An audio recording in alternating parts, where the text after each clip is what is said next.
Hello students, previous video में हमने exercise 3.5 complete कर ली थी। आज हम स्टार्ट करेंगे 3.6 जो हमारे इस चैप्टर की अंतिम प्रश्नावली है, यानी लास्ट एक्सरसाइज है। ठीक है, तो इसमें आपको क्या करना है, क्वेश्चन गिवन है। हमने 4 मेथड पढ़े थे किसको, ये अपने रैखिक समीकरणों को हल करने के। कौन से समीकरणों को? रैखिक समीकरणों को। रैखिक समीकरण क्या होती है वो आपको मालूम चल गया होगा। रैखिक समीकरण वो होती है जिसमें क्या होती है, घात क्या होती है, यानी चर की घात क्या होती है, 1 होती है। और चर कितने हैं, तो रैखिक समीकरण में हमने चर कितने लिए थे, 2 चर लिए थे, x और y, 2 चर। ठीक है, एक्स वाई की जगह पी क्यू कुछ भी हो सकता है, यू भी चर हो सकते हैं, ऐसा नहीं कि एक्स वाई ही चर है, हम और भी चर ले सकते हैं। अब हमारे सारे मेथड कंप्लीट हो गए। ठीक है, तो 3.5 तक अपने सारे मेथड कंप्लीट हो गए। अब 3.6 एक्सरसाइज है, उसमें आप कौन सा भी मेथड यूज़ करें। अब क्वेश्चन क्या है, क्वेश्चन का अब देखो, प्रश्न पढ़ें पहला, निम्न समीकरणों के युग्मों को रैखिक समीकरणों के युग्म में बदलकर हल कीजिए। तो इसको रैखिक समीकरण युग्म में बदलना है, तो क्या ये रैखिक समीकरण युग्म है या नहीं है, तो आप बताएं क्या ये रैखिक समीकरण युग्म है या नहीं है। रैखिक समीकरण है कि नहीं है ये बताएं पहले। तो रैखिक समीकरण में क्या होती है, रैखिक समीकरण यानी लीनियर इक्वेशन में क्या होती है, आपके चर x और y होते हैं। रैखिक समीकरण जिसमें क्या होती है, चर होते हैं x और y। For example 2x + 3y + 5, ये आपकी एक रैखिक समीकरण है जिसमें चर कौन है, x y है। x y की घात क्या है, 1 है। तो क्या ये रैखिक समीकरण नहीं है, पहले तो ये पता करें। ये कह रहा है कि इनको रैखिक समीकरण युग्म में बदलना है, तो कैसे बदलेंगे ये, तो इसका मतलब ये रैखिक समीकरण युग्म है नहीं। कैसे नहीं है देखें, तो यहाँ देखें x की घात 1, अब आप यहाँ पे भी तो कहोगे x की घात 1 ही तो है, x की घात यहाँ पे कहाँ 2 है, यहाँ पे तो y है, बट वो क्या है, वो अंश में नहीं है, वो हर में है। ये एक घात है जो आपको अभी एक घात दिख रही है, लेकिन ये जब अंश में आएगी तो x की घात क्या हो जाएगी, -1 हो जाएगी, क्योंकि अभी इसकी घात 1 है, अंश में जाते इसकी घात क्या होती है, ऋणात्मक हो जाएगी, यानी चिन्ह परिवर्तित हो जाता है। घात का भी चिन्ह परिवर्तित हो जाता है जब हर टू अंश या अंश टू हर जाए। इस चीज़ का ध्यान रखें। ये सारे छोटे छोटे पॉइंट जो मैं बताता हूँ उनको अपने माइंड में सेट कर लें। नेक्स्ट जब भी आए 1-2 बार इसका रिवीजन हो जाएगा तो वो सारी चीज़ें क्या हो जाएगी, परफेक्ट। तो इसका मतलब ये हमारे रैखिक समीकरण नहीं है, हमारे आँखों का धोखा है। ये दिखने में रैखिक है, इसकी घात 1 है, लेकिन वो अंश में नहीं है। कहाँ पे, हर में। तो हर वाला अंश में जाएगा, क्योंकि आइडियल समीकरण तो ये है। ऐसी समीकरण होती है ना, ax + by + c = 0, इसी को तो हम क्या कहते हैं, रैखिक समीकरण कहते हैं। द्विघात समीकरण किसे कहते हैं, ax² + bx + c, ये आपकी इस फॉर्मेट में होती है, वो द्विघात होती है। वो कौन सी होती है, द्विघात समीकरण। और ये आपकी क्या है, रैखिक समीकरण है। तो ये रैखिक समीकरण नहीं है, इनको रैखिक समीकरण में बदलना है। अब इसमें सारे डबल स्टेप हो जाएंगे। क्या, पहले तो आपको रैखिक समीकरण में बदलना, फिर बदलने के बाद उनके मान आएंगे किसके, रैखिक समीकरण के। ऐसे देखो, अभी ये समीकरण है, क्या है, इनको समीकरण कह सकते हैं, रैखिक समीकरण नहीं कह सकते। तो हम क्या करेंगे, पहले ये आपका समीकरण है, कोई भी समीकरण है उसको चेंज करेंगे किस में, रैखिक समीकरण में, रैखिक बनाएंगे। अब रैखिक बना के फिर क्या करेंगे, उसके हल ज्ञात करेंगे। अब ये हल किसका है, रैखिक समीकरण का है, और हल किसका ज्ञात करना, इसका ज्ञात करना है। तो यानी हल आपने जो निकाला वो इसका हल, वो तो इसका हल है, इसका हल थोड़ी आया, हमें तो क्वेश्चन में ये पूछा है। तो हम क्या करेंगे, इस हल को आगे क्या करेंगे, ये हल किसका होगा, रैखिक समीकरण का हल होगा। किसका होगा, रैखिक का हल होगा। फिर क्या करेंगे, हल ज्ञात करेंगे किसका, समीकरण का, जो ये समीकरण सामने है। तो हल 2 बार आएंगे। ये स्टेप हो गए इसके, देखें। पहले समीकरण है, उसको ट्रांसफॉर्म करना रैखिक समीकरण में, फिर रैखिक समीकरण का हल आएगा, फिर हल किसका करना, उस हल की सहायता से आपको हल निकालना है किसका, समीकरण का हल। तो ये सारे स्टेप है। ठीक है, तो बहुत इजी वे में, ये थोड़ा क्वेश्चन क्या है, इसमें स्टेप ज़्यादा हो जाएंगे तो आपको लगेगा ये टफ है, टफ नहीं है। ठीक है, क्योंकि विधियाँ वही लगेगी, मैथ्स का एक अच्छा फ़ायदा ये है कि मैथ्स में आपके जैसे जैसे एक्सरसाइज में बढ़ते जाते हैं आपके पुराने सब एक्सरसाइज का रिवीजन होता जाता है। ठीक है, इसीलिए मैथ्स को कहते हैं बार बार पढ़ने की आवश्यकता नहीं होती, एक बार अच्छे से पढ़ लेते हैं, क्योंकि फिर आप बिना देखे वो क्वेश्चन करते जाओ तो आपकी प्रैक्टिस हो जाएगी फुल, फिर आपको बार बार प्रैक्टिस करने की कोई रिक्वायरमेंट नहीं होती, नए नए क्वेश्चन करने की रिक्वायरमेंट होती है, एक क्वेश्चन को दोबारा करने की कभी रिक्वायरमेंट नहीं होती। ठीक है, अब देखें इसको चेंज कैसे करेंगे। तो यहाँ देखें ये 1/x है, ये 1/y है, क्या है 1/x। तो मैं क्या करूँ 1/x को क्या लिख दूँ, अब ये x तो लिख नहीं सकता, चलो इसको हम क्या लिखें, अच्छे क्या p q लिख दें, इसको लिख दिया मैंने p, एंड 1/y को मैं क्या लिख देता हूँ q लिख देता हूँ, 1/y को क्या लिख देता हूँ q। ठीक है, तो मैं क्या कर रहा हूँ 1/x की जगह p रख रहा हूँ, 1/y की जगह q रख रहा हूँ। तो 1/x यहाँ पे है, ये रहा 1/x, तो इसको मैं कैसे लिखूँगा, 1/x को मेरे को अलग लिखना है, तो ये आपके क्या होगा 1/x को क्या लिखना है p, तो 1/x को p लिखना है, तो मैं इसको क्या लिखूँगा p/2 हो जाएगा कि नहीं हो जाएगा। ये 1/x था, ये आपके हर में है तो अभी भी हर में है, ये अंश में कैसे चला गया, ये अंश में ही तो है p/1, तो ये अंश में ही तो है, p क्या है अंश में है p, 1/x को आपने लिखा p, तो 1/x को क्या लिखोगे p, और 1/2 है यानी ये 2 है जो कहाँ पे रहेगा हर का हर में रहेगा। अब देखें यहाँ पे लिखें 1/y को आप क्या लिखोगे q, तो ये हो जाएगा आपका q/3, क्या हो जाएगा q/3।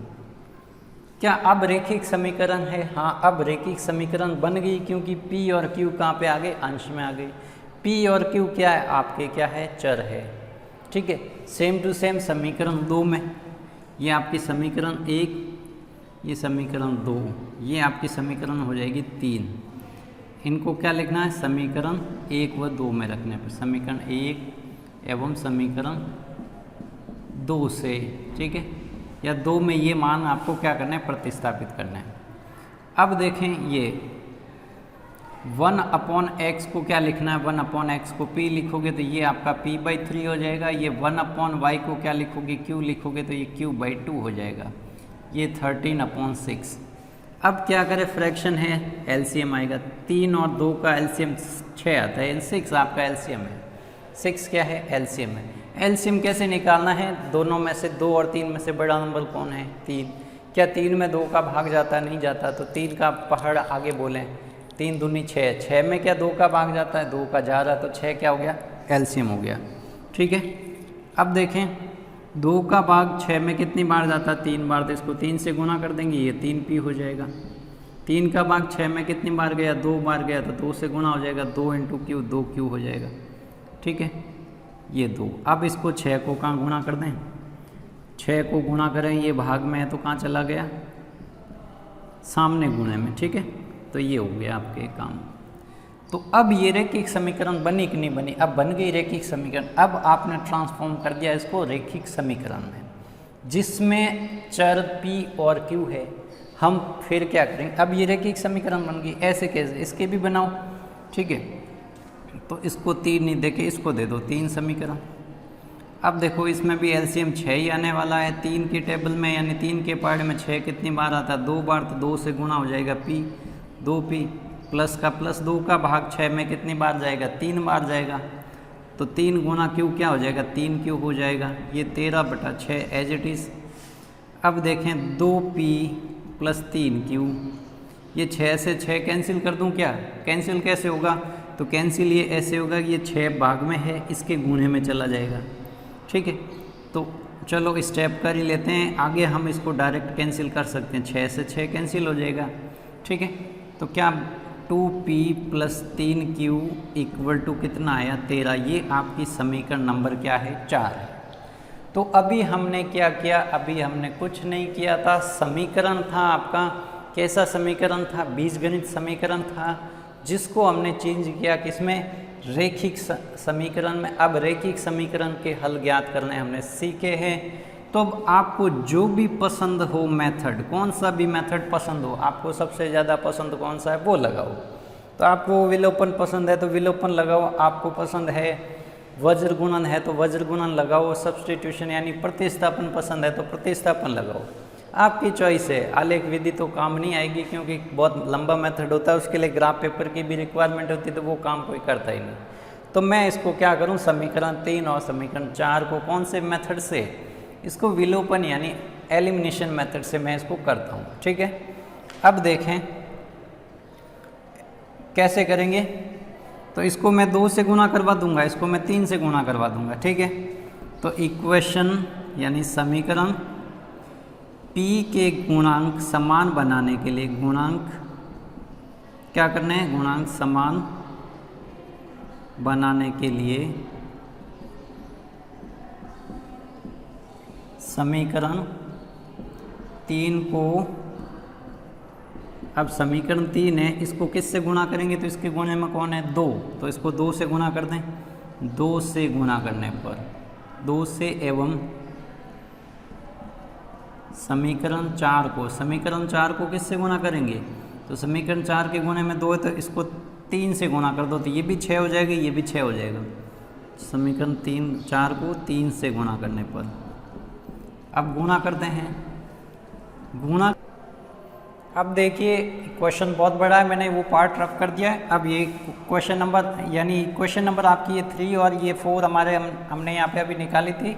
ठीक है, अब और भी आगे स्टेप है, क्या स्टेप है, अब यहाँ तक तो हो गया। हमने क्या किया, हमने आपके क्या थी, समीकरण थी बीजगणित समीकरण, बीजगणित समीकरण को हमने चेंज किस में कर दिया, रैखिक समीकरण में। किस में चेंज कर दिया, रैखिक समीकरण में। अब ये आपको क्या मिली, ये आपको मिली रैखिक समीकरण। क्या मिली, रैखिक समीकरण। पहले कैसी थी, बीजगणित समीकरण थी जिसमें 1/x था। अब ये चर आपके PQ है।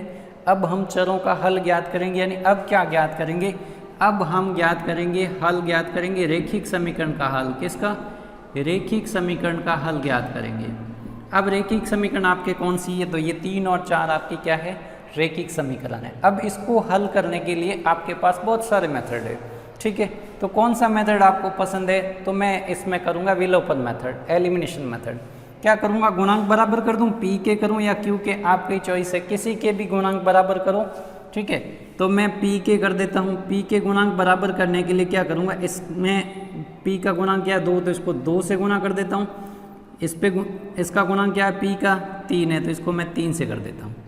ठीक है, तो करें गुणांक बराबर, देखो गुणा करें, ये हो जाएगा 6P, 2 × 2 कितना हो जाएगा 4Q, 2 × 12 कितना हो जाएगा 24। अब 3 × 2P कितना हो जाएगा 6P, 3 × 3 कितना हो जाएगा 9Q, और 3 × 13 कितना हो जाएगा, ये हो जाएगा 39। ठीक है, अब देखो P के गुणांक बराबर, P के गुणांक बराबर है तो आप क्या करेंगे, P के गुणांक बराबर है तो घटा दें। ये घटाया मैंने, ये लो 6P - 6P 0 हो गया। 4Q प्लस का 9Q माइनस का, तो माइनस का 5Q होगा कि नहीं होगा। अब यहाँ पे देखें, अब ये माइनस करें, 24 में से 39 माइनस करें, 24 में से 39 माइनस करें। कैसे करेंगे 24 में से 39, तो धनात्मक 24 है, ऋणात्मक 39 है, 39 आपका ज़्यादा है, तो क्या करें 39 में से 24 को माइनस करें, क्या रिजल्ट आता है, तो 9 में से 4 गए 5, 3 में से यानी 15 बचे, किसके, माइनस के। Q का मान कितना आ जाएगा, -15 अपॉन -5। सॉल्व करेंगे तो Q का मान कितना आ जाएगा, 3 आ जाएगा। Q का मान कितना आया, 3 आया। तो Q का मान आपको क्या मिल गया, Q का मान आपको 3 मिल गया। तो अभी हमें क्या मिला, रैखिक समीकरण का हल। एक हल आपको क्या मिला, 3 मिला, यानी Q बराबर कितना मिला, 3। ठीक है, तो अब Q मिल गया, तो वैसे कि वैसे इसमें अब दूसरा चर क्या है, दूसरा चर P है, तो P का मान ज्ञात करना, तो क्या करेंगे, क्वेश्चन बहुत लेंथी है। ठीक है, अब Q का मान ज्ञात करने के लिए क्या करें, समीकरण 3 में रख दें। तो P का मान ज्ञात करने के लिए क्या करें, Q का मान समीकरण किस में रखें, 3 में रखने पर, 3 में रखने, ये रख दिया, 3 में रखें। 3P, Q का मान क्या मिला आपको, 3 मिला, तो ये 3Q गुणा में है, 3P ये कितना हो जाएगा 6 = 12, ये 12 - 6 हो जाएगा, 3p equal to 6, p equal to कितना हो जाएगा 6/3 यानी p का मान कितना आ गया 2 आ गया, p का मान कितना आ गया 2। तो आपको रैखिक समीकरण का हल क्या मिला, दूसरा p बराबर कितना मिल गया 2। तो क्या हमें बीजगणित समीकरण के हल मिले? अभी नहीं मिले। अभी आपको किसके हल मिले? आपने बीजगणित समीकरण को रैखिक समीकरण में बदला, ठीक है, रैखिक समीकरण के हल ज्ञात किए। अब इसकी हल की मदद से हम क्या ज्ञात करेंगे, बीजगणित समीकरण के हल। बीजगणित समीकरण में क्या है 1/x इक्वल टू p है, ठीक है। तो इसको हमने एक समीकरण नहीं दिया तो हम इसको एक समीकरण दे देते। ये आपकी क्या है 1a समीकरण है और ये 2a समीकरण है, क्योंकि अब 1 2 3 4 तो दे दिया, अब बीच में कोई नंबर बचा ही नहीं। तो हम क्या करें, p व q के मान, चलो अब इसको रफ कर देते हैं। ये नेक्स्ट स्टेप, ठीक है, p व q के मान, q स्मॉल है, q के मान समीकरण 1a व 2a में रखने पे, ठीक है, इसमें रख दें। तो 1/x का मान क्या है, 1/x p के बराबर है। p कितना आया, p 2 आया, तो इसके बराबर क्या लिखें 2। अब इससे आपको किसका मान मिल जाएगा, x का मान मिल जाएगा। किसका मान मिल जाएगा, x का। तो क्या करें, इसको रेसिप्रोकल कर दें क्या, रेसिप्रोकल का मीन्स इसको x/1 कर दें। तो ये इसके अपॉन में क्या है 1, तो ये 1/2 होगा कि नहीं होगा, उल्टा कर दिया देखो मैंने, ये यहाँ पे लेके आ गया तो ये भी यहाँ पे आ जाएगा, 2 नीचे चला जाएगा। या फिर ऐसे नहीं करना चाहते तो अब x/1 कितना आया 1/2। अगर ऐसे समझ में नहीं आया तो आप ऐसे करो, ये क्या था 1/x बराबर क्या था p था, p का मान कितना आया था 2 आया था। तो 2 को x की जगह भेज दो, x को 2 की जगह भेज दो, तो ये कितना हो जाएगा, x बराबर कितना हो गया, x बराबर 1/2। तो x का मान कितना आ गया 1/2।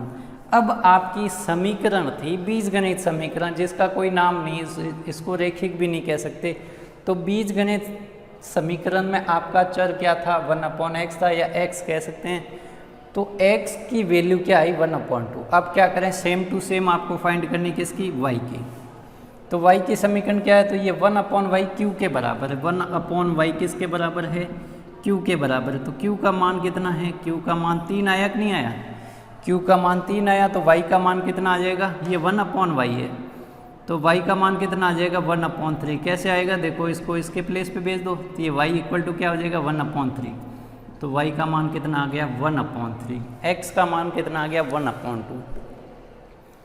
तो अब आपको सारे स्टेप समझ में आ गए होंगे।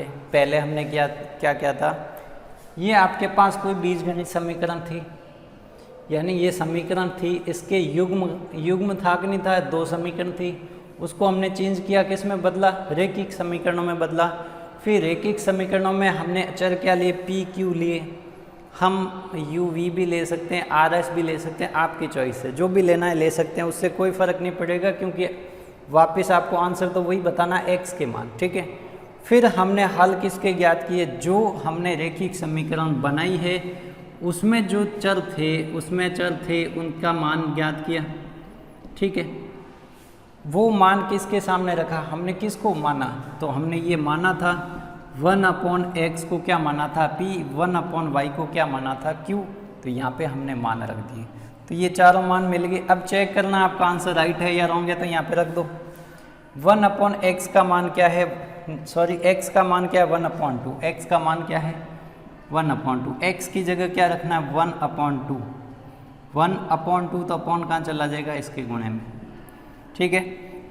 1/3 है, y का मान क्या है 1/3, 1 वाला यहाँ पे लिख दो, वापस सॉल्व करें, देखो ये कितना आया 1, सॉल्व करें क्या आया 1, 1 + 1 कितना आया 2। आपका आंसर क्या है, बिल्कुल राइट है, ठीक है।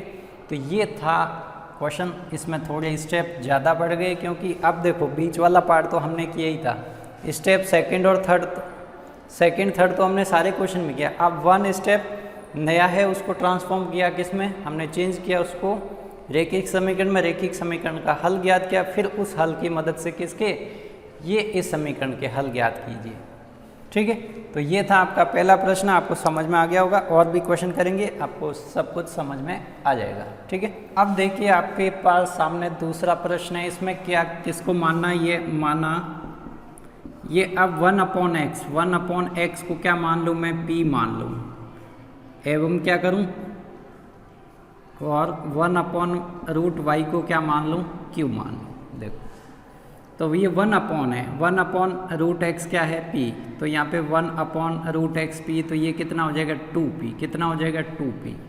ये 1/√y क्या है, q, 1 में ही तो है। अगर आपको ये समझ में नहीं आ रहा तो इसको 1/2 लिख सकते हो कि नहीं लिख सकते हो भाई, 1 तो सबके मल्टीप्लाई में हो सकता है। ये देखो 1/√y क्या है, 1/√y, इसकी जगह पे आप q रख सकते हो, तो q कहाँ जाएगा, अंश में ही जाएगा, क्योंकि हल तो इसका एक है।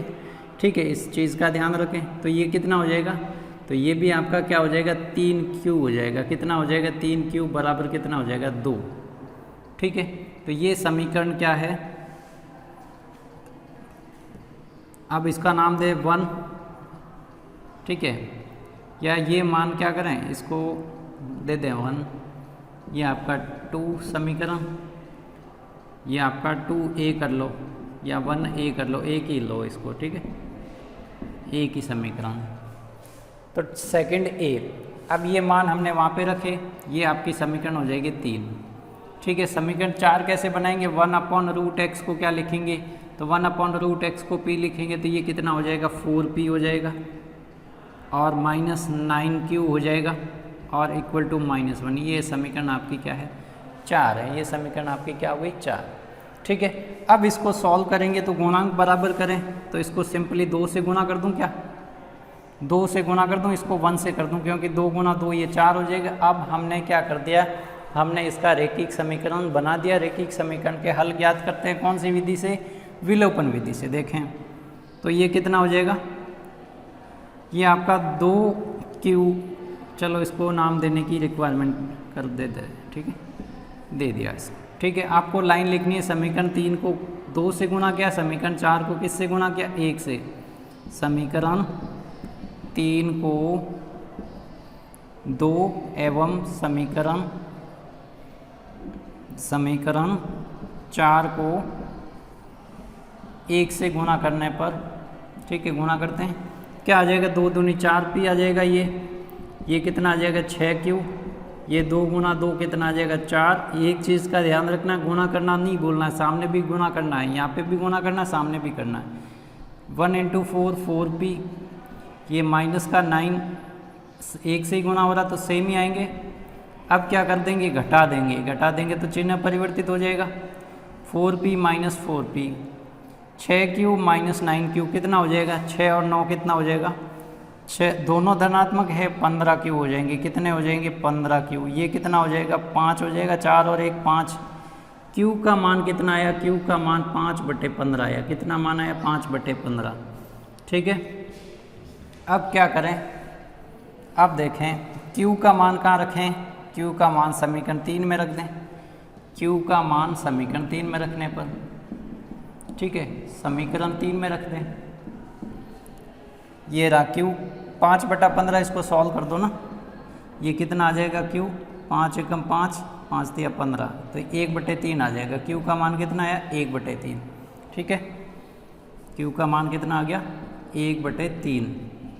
ठीक है, q का मान 1/3 किस में रख रहा हूँ, समीकरण 3 में। 2p, q की जगह मैंने क्या रखा, 1/3 इक्वल टू 2। अब 3 से 3 कैंसिल हो सकता है क्योंकि इसके गुणे में है, तो यहाँ पे क्या बचा, 1। ये 1 सामने चला गया, देखें 1 + 1 था, चलो ये मैंने लिखा। अब देखो 1 सामने जाएगा, 2 - 1 होगा, 2p इक्वल टू कितना हो जाएगा, 1। p इक्वल टू कितना हो जाएगा, 1/2। तो p का मान कितना आ गया, 1/2। q का मान कितना आ गया, 1/3। ठीक है, 1/3 किसका मान आया, q का। तो अब तक हमने 3 स्टेप कंप्लीट कर दिए। पहला क्या किया था, हमने 1/√x और 1/√y को PQ माना। फिर उससे हमने क्या की, उस समीकरण को हमने रेखिक समीकरण में बदला। अब रेखिक समीकरण के हल भी आ गए। अब हमें क्या ज्ञात करना है, रेखिक समीकरण के तो हल आ ही गए, तो अब रेखिक समीकरण के जो मान है समीकरण 2a में रख देते हैं। ठीक है, तो P व क्यू के मान समीकरण 2a में रखने पर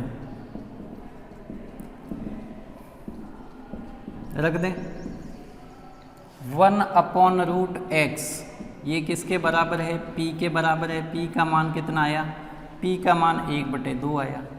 अभी हमें किसका मान ज्ञात करना, x का मान ज्ञात करना है √x का, तो x का ज्ञात करना है। तो क्या करें, दोनों साइड वर्ग कर दें, ठीक है, दोनों साइड क्या करें, वर्ग करें। यहाँ देखो, चलो पहले इसको √x को ऊपर लेके आ जाते हैं, तो 1 × √x × 1, और ये 2 यहाँ गुना हो जाएगा कि नहीं हो जाएगा, क्रॉस गुना हुआ देखो, ठीक है, वज्र गुना। तो 2 बराबर क्या आया, √x, √x × 1 कितना आएगा, √x ही आएगा। अब ये √x का मान कितना आया, 2। अगर पूछे x का मान, तो x का मान क्या आ जाएगा, x का मान क्या आ जाएगा, x का मान क्या, दोनों तरफ क्या करना है, दोनों तरफ स्क्वायर, वर्ग लेने पर, वर्ग करने पर, ठीक है। तो ये 2 का स्क्वायर कितना हो जाएगा, 4, और √x का स्क्वायर कितना हो जाएगा, x। तो x का मान कितना आ गया, 4, यानी x बराबर कितना आया, 4। अब x का मान 4 मिला है, y का मान ज्ञात करना, तो यहाँ रखना नहीं है, आपको क्या करना, 1/√y, 1/√y कितना है, वो q के बराबर है या नहीं है, वो q के बराबर ही है। तो q का मान कितना है, 1/3, तो 1/3 कहाँ पे रखना है, ये 1/3 लिखा। तो ये देखो सॉल्व करेंगे, चलो यहीं पे स्क्वायर कर लो, तो ये y हो जाएगा, ये कितना हो जाएगा, 9 होगा, 1 का स्क्वायर 1, और 3 का स्क्वायर कितना है, 9।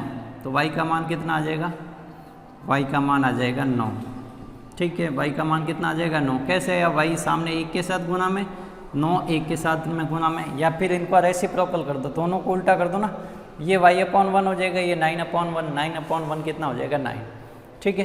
तो अभी हमने देखो p q के मान ज्ञात किए, p q तो किसके थे, रैखिक समीकरण के हल थे। ये आपके हल किसके, ये इस समीकरण के हल है। जो समीकरण युग्म दिया हुआ था उसमें जो आपके x और y थे उनका हल क्या है, 4 और 9 है। x का हल कितना है, 4, y का हल कितना है, 9। अब देखो स्टार्टिंग में ये क्वेश्चन बहुत बड़ा लग रहा था आपको, ठीक है, धीरे धीरे आपके कैलकुलेशन क्या होती जाएगी, फास्ट होती जाएगी, और आपके माइंड में स्टेप बन जाएंगे। फर्स्ट स्टेप ये करना, सेकंड ये करना, थर्ड ये, फिर फोर्थ ये, ठीक है। तो अब वो सारे के सारे स्टेप सेम ही रहेंगे, ठीक है। दोनों समीकरणों में एक चीज़ कॉमन रहेगी, देखो इसमें भी 1/x है, तो इसमें भी 1/x है। ऐसा नहीं हो सकता कभी कि यहाँ पे x है, y है, यहाँ पे z आ जाए, फिर ये क्वेश्चन नहीं होने वाला, ठीक है। दोनों में एक जैसी कंडीशन होगी, ऐसा नहीं कि यहाँ पे 1/x है, यहाँ पे ये 1/x नहीं होकर √x आ जाए, ऐसा भी नहीं होगा कभी, दोनों में सेम होगा। उसको ही आपको क्या करना है, मानना है, ठीक है। ये मान रह गया, माना था हमने, ठीक है। तो ये आपका था दूसरा प्रश्न, किसका, पहले का। हम 1 बाय 1 सारे क्वेश्चन करेंगे, ठीक है। आप भी प्रैक्टिस करें, कोशिश करें आपसे हो जाए, बहुत अच्छी बात है। अगर आप कर लेते हैं बहुत अच्छी बात है, ठीक है। नहीं तो मैं यहाँ पे समझा दूंगा, ठीक है। बट ऐसा नहीं हो कि मैं समझाऊँ उसी के भरोसे रहो, प्रैक्टिस करना छोड़ दो, ऐसा नहीं करना है। आपको वीडियो बाद में देखना है, पहले क्या करना है, सॉल्व करने की कोशिश करनी, ठीक है। काफ़ी स्टूडेंट का फीडबैक आ रहा है कि उनको बहुत अच्छे से समझ में आ रहा है, ठीक है, ठीक है। क्योंकि वो खुद से बहुत ज़्यादा प्रैक्टिस करने लगे, खुद से क्वेश्चन सॉल्व करें कि हमसे खुद से क्वेश्चन हो रहे हैं। ये बहुत अच्छी बात है, खुद से करें और खुद से ही करना होता है मैथ्स, ठीक है। तो मिलते हैं नेक्स्ट वीडियो में। ये हमारे यहाँ पे आज हमने 2 क्वेश्चन डिस्कस किए थे, किसके, एक्सरसाइज 3.6 के, ठीक है। जिसमें आपके क्या था, समीकरण दिया हुआ था, उसको चेंज किया रैखिक समीकरण में, रैखिक समीकरण का हल निकाला, फिर उस हल की मदद से क्या निकाला, समीकरण के हल निकाले। समीकरण का मीन्स वो कैसे भी बीजगणितीय समीकरण हो सकती है, ठीक है।